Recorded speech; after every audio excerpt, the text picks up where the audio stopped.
संजय जोशी जी को जन्मदिन की हार्दिक शुभकामनाएं। शहर के समाज सेवियों में से एक प्रतिष्ठित नागरिक क्षेत्र के केबल ऑपरेटर संजय जोशी जी के जन्मदिन के अवसर पर उनके इष्ट मित्रों और समर्थकों और परिवारजनों ने उन्हें ढेर सारी बधाइयां अर्पित की हैं। बधाईकर्ताओं में टीवी केबल ऑपरेटर मनीष मिमरोड, बुद्धि विलास उपाध्याय, नितिन बोबल, संजय भदौरिया, पंकज प्रयाल, निर्दोष जोशी, संतोष टोनिया, मामा सभी ने संजय जोशी जी को जन्मदिन की हार्दिक शुभकामनाएं अर्पित की हैं।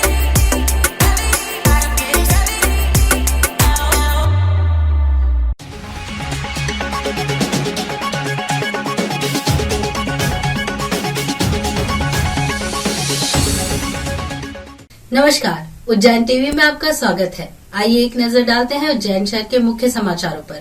समेर शिखर को पर्यटन स्थल घोषित करने के विरोध में सकल जैन समाज ने निकाली मौन रैली। झारखंड स्थित जैन धर्म के प्रमुख तीर्थ श्री समेर शिखर जी को पर्यटन स्थल घोषित करने के विरोध में उज्जैन का सकल जैन समाज सड़कों पर उतर आया है।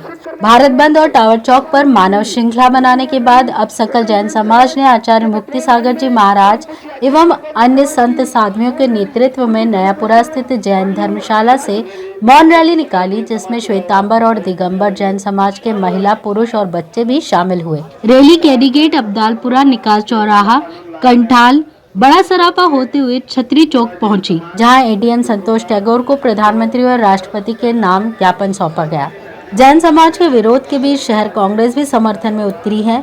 आंदोलन में दिगंबर जैन समाज, श्वेतांबर जैन समाज, सभी प्रमुख संस्थाएं, सभी सोशल ग्रुप, सभी व्यापारी संगठन, सभी मंदिर कमेटी एवं ट्रस्ट, सभी महिला संगठन, सभी बच्चों के संगठन आदि कई विशेष रूप से सम्मिलित थे।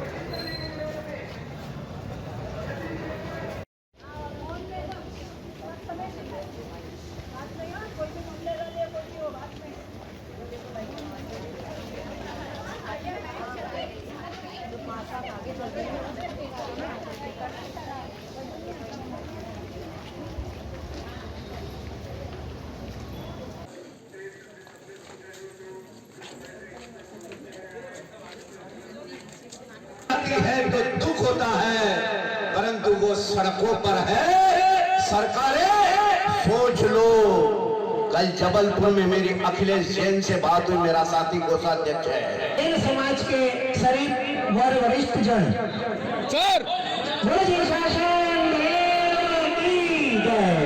आंदोलन के बाबत आचार्य मुक्ति सागर जी महाराज व सकल जैन समाज के अश्विन मेहता और संजीव जैन ने बताया।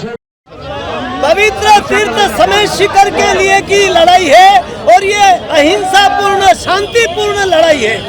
हम जैन बहुत शांति प्रिय लोग हैं। सबसे ज्यादा रेवेन्यू सरकार को जैन समाज दे रही है। मैंने अभी बोला है, 125 करोड़ लोग, पूरे देश के 125 करोड़ लोग मिलकर के जितना पैसा नहीं दे रहे हैं, उससे ज्यादा हमारा जैन समाज दे रहा है। और फिर भी हमारी भावनाओं के साथ खिलवाड़ हो रहा है और इसके लिए हमें बोलना है। और इस समेर शिखर तीर्थ को हमें पर्यटन स्थल नहीं होने देना है। ये इन सरकार को हम इस बात को समझना पड़ेगी। जैनों की भावनाओं के साथ झारखंड की सरकार खिलवाड़ नहीं कर सकती है, कभी नहीं होने देंगे।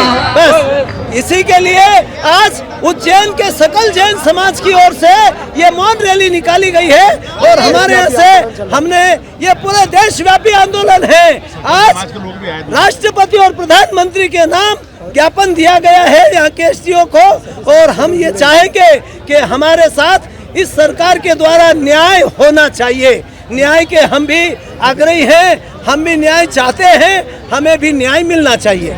समेर शिखर जी जो जैन समाज का सबसे शाश्वत और सबसे मुख्य तीर्थ है, उस तीर्थ स्थान को शासन द्वारा पर्यटन क्षेत्र घोषित किया गया है, जिसका भयंकर आक्रोश पूरे सकल जैन समाज में पूरे देश भर के अंदर है। और इसी तारतम्य में हमने कल उज्जैन बंद का आह्वान किया था, भारत बंद का आह्वान किया था और आज सकल उज्जैन जैन संघ के आह्वान पे एक विशाल मौन रैली नयापुरा से प्रारंभ हुई है, जो इस विरोध को दर्ज करने के लिए आई है कि जो शासन ने निर्णय हमारे शाश्वत तीर्थ पे अहिंसक समाज के सबसे ज़्यादा टैक्स चुकाने वाली समाज जैन समाज है, उस समाज के तीर्थ पे जो कुठाराघात किया है, ये समाज की आत्मा पे वार है और जैन समाज इसको किसी भी स्थिति में सहन करने को तैयार नहीं है। आज हमने मौन जुलूस के माध्यम से संदेश दिया है शासन को कि वो शाश्वत हमारे तीर्थ को पुनः उसकी पवित्रता को अक्षुण्ण बनाए रखने के लिए उसको जैन तीर्थ के रूप में घोषित करें, अन्यथा आने वाले समय में ये मौन रैली विराट रूप लेगी और जैन समाज सड़कों पे उतर के शासन का पुरजोर विरोध करेगा। सम्मेद शिखर तीर्थ जैन समाज की आत्मा है, हमारा अस्तित्व है, हमारी पहचान है,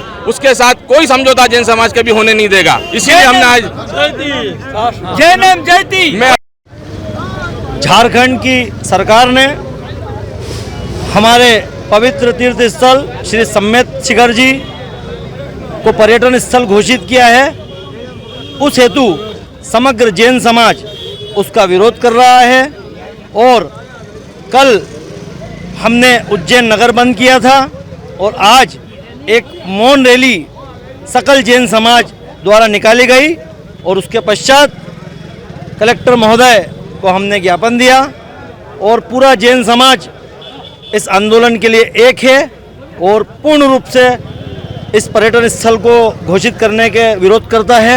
और हम केंद्र सरकार से भी मांग करते हैं कि वह जल्द से जल्द निर्णय लेकर प्लेस ऑफ वर्शिप घोषित करे उस स्थान को। प्लेस ऑफ वर्शिप एक एक्ट है भारत के कानून में, जब वो घोषित हो जाएगा तो कभी भी कोई सी भी सरकार उस तीर्थ स्थल को हिला नहीं पाएगी, कोई नया निर्णय नहीं ले पाएगी। धन्यवाद। सिंहस्थ क्षेत्र घोषित कॉलोनी के रहवासियों ने बजाई थाली, कलेक्ट्रेट का घेराव कर सौंपा ज्ञापन। सिंहस्थ 2016 के बाद प्रशासन द्वारा कई कॉलोनियों को सिंहस्थ क्षेत्र में शामिल कर लिया गया था। उन्हीं को तोड़ने की तैयारी प्रशासन द्वारा की जा रही है। कार्यवाही को रोकने के लिए कॉलोनी वासियों के साथ पहली बार एक अनोखा नजारा देखने को मिला कि शहर के पक्ष और विपक्ष यानी बीजेपी और कांग्रेस दोनों के ही नेता इन कॉलोनियों को बचाने में जुट गए। 2016 के बाद सिंहस्थ के नाम पर उज्जैन के कई रहवासी क्षेत्र जैसे ग्यारसी नगर, रामनगर, गुलमोहर कॉलोनी और भी ऐसी ही कॉलोनियां जिन्हें सिंहस्थ क्षेत्र के अंतर्गत तोड़ा जा रहा है, उन्हीं को बचाने के लिए रहवासी पैदल अपने घरों से थाली बजाते हुए प्रशासनिक भवन पहुंचे और जिला कलेक्टर के नाम ज्ञापन दिया और अपनी मांगे रखी। गौरतलब है कि प्रशासन द्वारा इन कॉलोनियों में मुनादी करवा दी गई है, जिसको लेकर कॉलोनी रहवासी अपना आशियाना खो जाने के डर से इधर उधर भटक रहे हैं। यह एक ऐसा पहला मामला है जिसमें बीजेपी व कांग्रेस दोनों ही पार्टी के नेता एकजुट होकर इन कॉलोनियों को बचाने में लगे हैं। बीजेपी के नेता गब्बर भाटी ने बताया कि ये कॉलोनियां पहले कभी सिंहस्थ क्षेत्र में नहीं थी। उन्हें नगर निगम के अधिकारियों व कर्मचारियों ने साठगांठ कर सिंहस्थ क्षेत्र में डाल दिया है। यहाँ पर कभी सिंहस्थ लगा ही नहीं और यदि ऐसा था तो उन अधिकारियों ने यहाँ पर कॉलोनी काटने से पहले एक्शन क्यों नहीं लिया। उन अधिकारियों के मकान तोड़ना चाहिए जिन्होंने ऐसा होने दिया। वहीं गुलमोहर कॉलोनी के रहवासी कलीम अख्तर ने बताया कि गुलमोहर कॉलोनी घटिया क्षेत्र के रकबा नंबर 246 में आती है, जिसे रातों रात शासन प्रशासन द्वारा दिनांक 13 दिसंबर 2022 को रिकॉर्ड में संशोधन कर सिंहस्थ क्षेत्र में डाल दिया गया। वहीं एसडीएम कल्याणी पांडे ने ज्ञापन लेकर सभी को आश्वासन दिया कि वरिष्ठ अधिकारियों से बात कर उनकी सभी मांगों पर आगे कार्यवाही की जाएगी।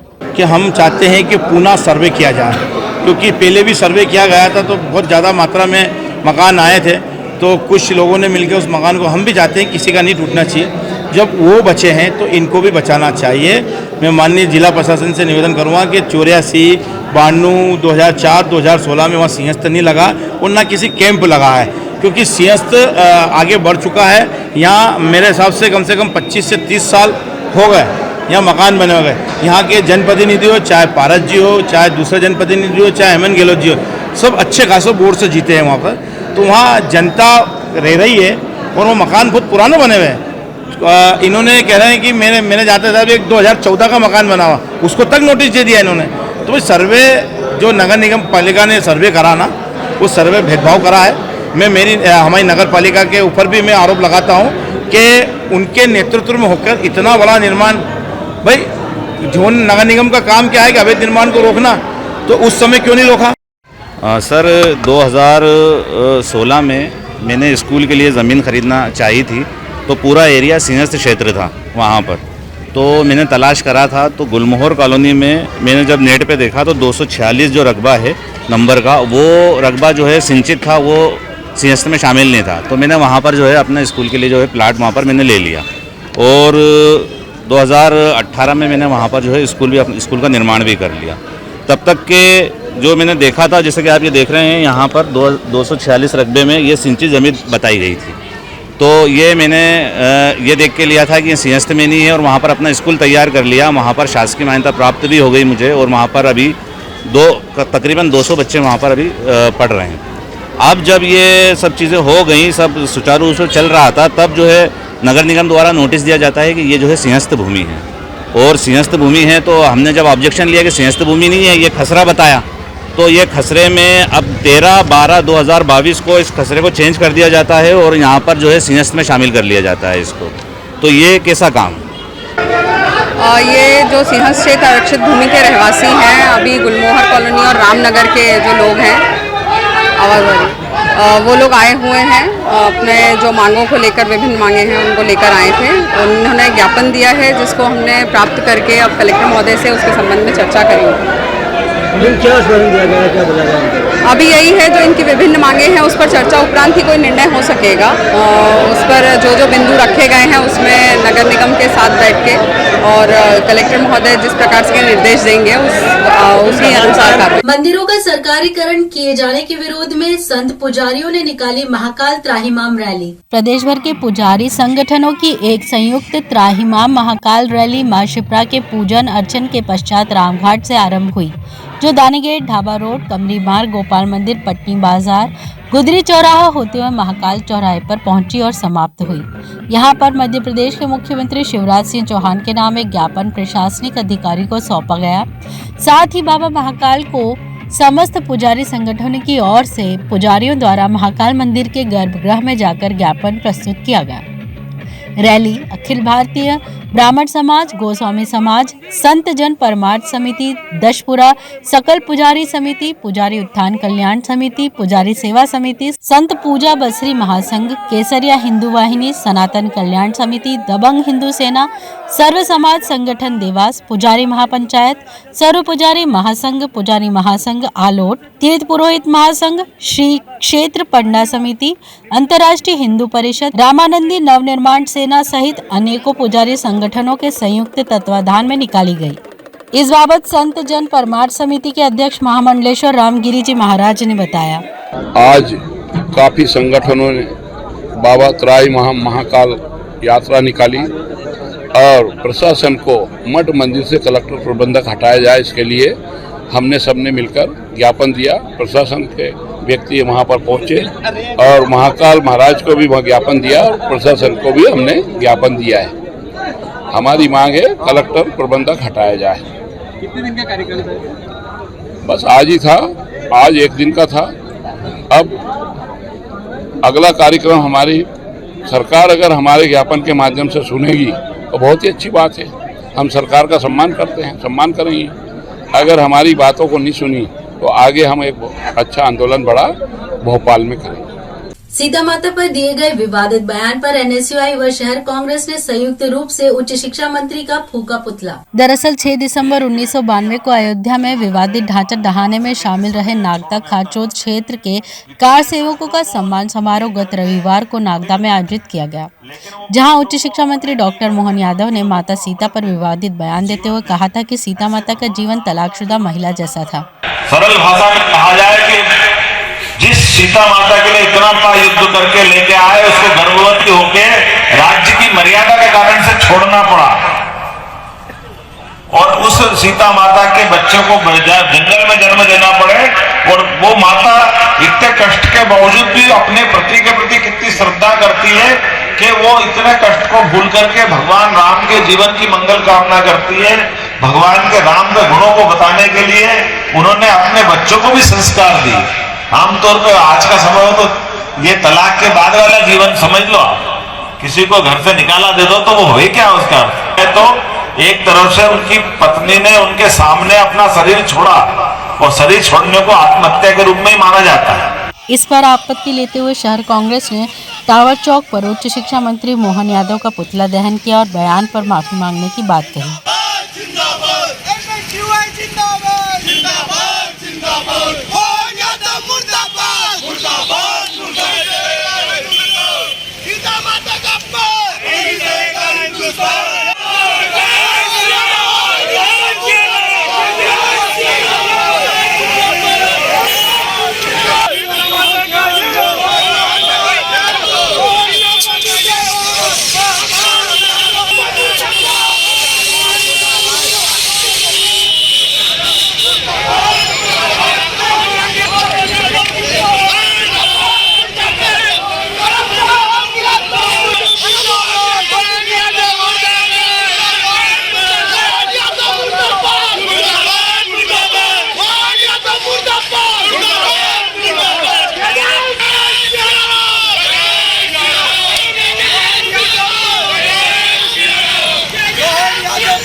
संविदा स्वास्थ्य कर्मचारियों ने आधी रोटी हाथ में लेकर किया प्रदर्शन। 2 सूत्रीय मांगों को लेकर 15 दिसंबर से हड़ताल पर हैं कर्मचारी। गौरतलब है कि 15 दिसंबर से संविदा स्वास्थ्य कर्मचारी अनिश्चितकाल के लिए धरने पर बैठे हैं, जिसके अंतर्गत 2 सूत्रीय मांग 1 मार्च से 5 जून 2020 के तहत उन्हें 90% वेतन की सुविधा दी जाए एवं साथ ही जो कर्मचारी हटाए गए हैं उन्हें वापस काम पर लिया जाए। इसी के तहत संविदा स्वास्थ्य कर्मचारियों ने सामाजिक न्याय परिसर में प्रदर्शन करते हुए बताया कि कर्मचारी अपनी दिनचर्या का वेतन के अनुसार आधा ही पूर्ण कर पा रहे हैं। दिलीप दाधीच और संगीता शर्मा ने कहा कि जो वेतन मिल रहा है उसमें हम अपना एवं परिवार का आधा ही पोषण कर पा रहे हैं, जिसके लिए आज हमने आधी रोटी आधा पेट जीवन चढ़ गया आधा भेंट पर आवाज उठाई और प्रशासन से जल्द हमारी मांगे पूरी करने की मांग रखी। हम अपना अधिकार मांगते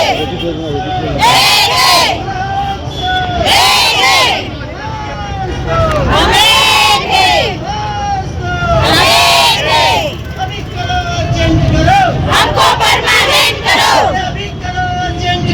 हमको परमानेंट करो, अर्जेंट करो, हमको परमानेंट करो, अभी करो अर्जेंट करो, हमको परमानेंट करो, अभी करो अर्जेंट करो, हमको परमानेंट करो। हमारा विगत 15 दिसंबर से विरोध चल रहा है। हम लोग हड़ताल पे हैं, अनिश्चितकालीन हड़ताल पर हैं। हमारी 2 सूत्रीय मांगे हैं, जिसमें हम लोगों ने शासन को ये बताया है कि भैया 2018 की जो नीति बनाई गई है वो लागू की जाए और नियमितीकरण की जाए। लेकिन वो बताते हैं कि हमें समय लगेगा, तो हम उनको ये कहना चाहते हैं कि जब तक नियमितीकरण न हो, जब तक 2018 की नीति लागू करें और हमको उसका लाभ देवें, ये पहली है। और दूसरा ये कि हमारे आउटसोर्स के जो कर्मचारी हैं वो NHM से किसी न किसी कारण से बाहर कर दिया गया उन लोगों को, तो उनको वापस लिया जाए। बस ये हमारी 2 सूत्रीय मांगे हैं। आज किस प्रकार से विरोध कर रहे हैं? आज लोग हमारी जो अल्प वेतन है उस सैलरी में हम लोग हमारा घर का गुजारा नहीं कर पा रहे हैं। उसके एवज में हम लोगों ने आज आधी रोटी आधा पेट वाला कार्यक्रम किया है, जो हमको राज्य स्तर से निर्देश मिले थे।